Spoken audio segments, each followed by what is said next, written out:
নমস্কার বন্ধুরা, ঐশীস কিচেনে সবাইকে জানাই স্বাগত। আজও আমি একটা নতুন রেসিপি নিয়ে চলে এসেছি। আজ আমি দেখাবো বেতো শাক ভাজা। এইভাবে বেতো শাক ভাজা আপনারা বাড়িতে করে দেখুন, খেতে দারুণ লাগবে।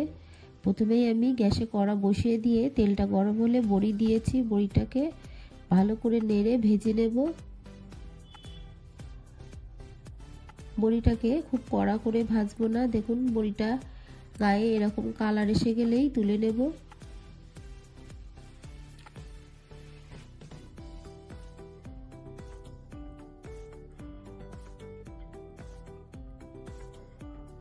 সব বড়িগুলোকে আমি তুলে নিয়ে এই তেলের মধ্যে দিয়ে দেব চিংড়ি মাছ। আপনাদের বাড়িতে চিংড়ি মাছ না থাকলে শুধু বড়ি দিয়েই এইভাবে করবেন, দেখবেন খেতে ভালো লাগে।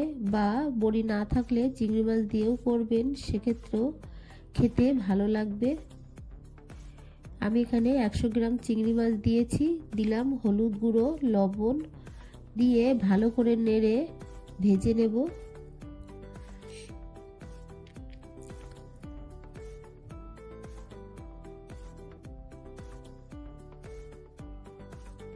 চিংড়ি মাছটাকে ভালো করে ভেজে নিলাম, এরপর তুলে নেব। তেলের মধ্যে দিয়ে দেব কেটে রাখা বেগুন। অর্ধেক বেগুন আমি ছোট ছোট করে কেটে দিয়ে দিলাম। আপনারা যারা বেগুন খেতে ভালোবাসেন না তারা বেগুনটা দেবেন না। বেগুন দিয়ে ভালো করে নেড়ে বেগুনটাকে আমি লাল করে ভেজে নেব।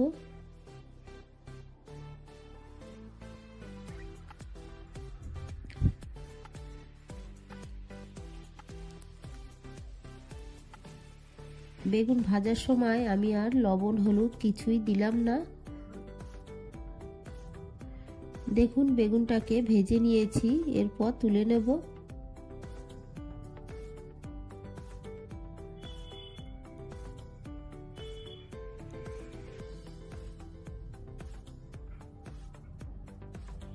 এই তেলের মধ্যে আমি আরো একটু সর্ষের তেল দিয়ে দেব।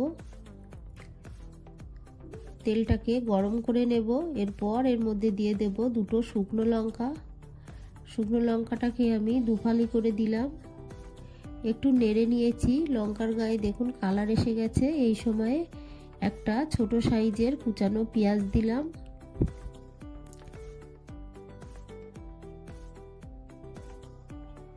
পেঁয়াজটাকে দিয়ে ভালো করে নেড়ে পেঁয়াজটাকে লাল লাল করে ভেজে নেব।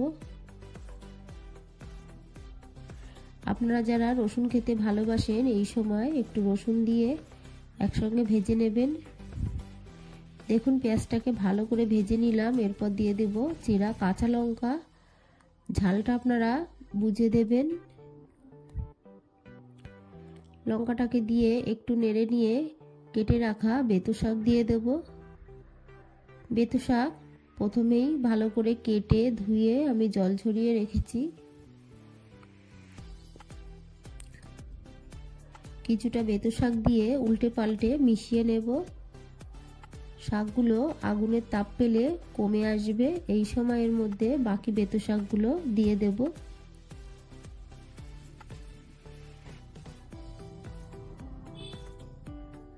সবগুলো দিয়ে দিলাম। একটু নেড়ে দেব, দিয়ে ঢাকা দিয়ে কিছুক্ষণ রেখে দেব। কিছুক্ষণ পর ঢাকাটা তুলে নেব। দেখুন শাকটা কতটা কমে গেছে।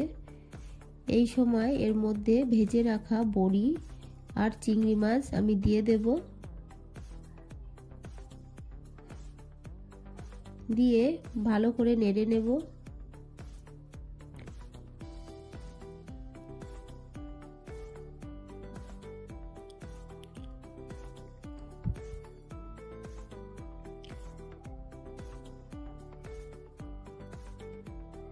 এরপর এর মধ্যে দিয়ে দেব লবণ। স্বাদ অনুযায়ী লবণ আমি এর মধ্যে দিয়ে দিলাম।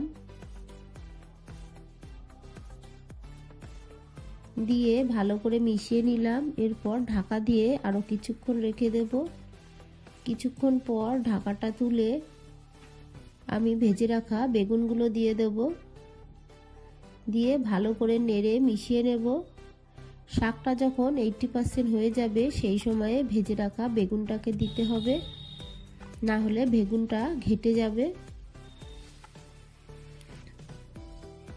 এইভাবে আপনারা বাড়িতে একবার বেঁতু শাক খেয়ে দেখবেন। যারা বেঁতু শাক খেতে ভালোবাসে না তারাও কিন্তু খেয়ে নেবে। যারা চিনি খেতে ভালোবাসেন, একটু মিষ্টি ভালোবাসেন, তারা এর মধ্যে একটু মিষ্টি দিয়ে দেবেন।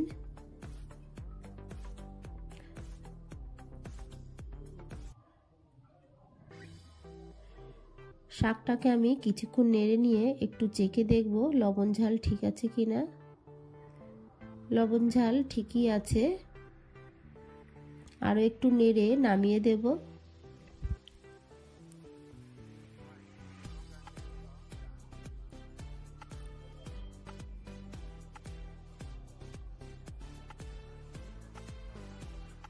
এইভাবে বাড়িতে শাক রান্না করে আমাকে কমেন্ট করে জানাবেন আপনাদের খেতে কেমন লাগলো।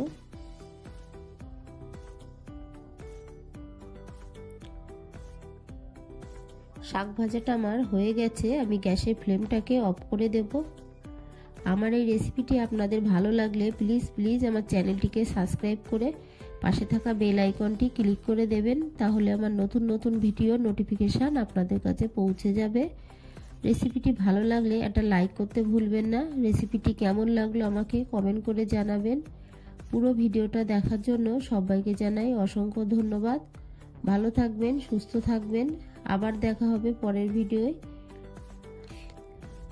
আমার এই রেসিপিটি আপনাদের ভালো লাগলে প্লিজ একটা সাবস্ক্রাইব করতে ভুলবেন না।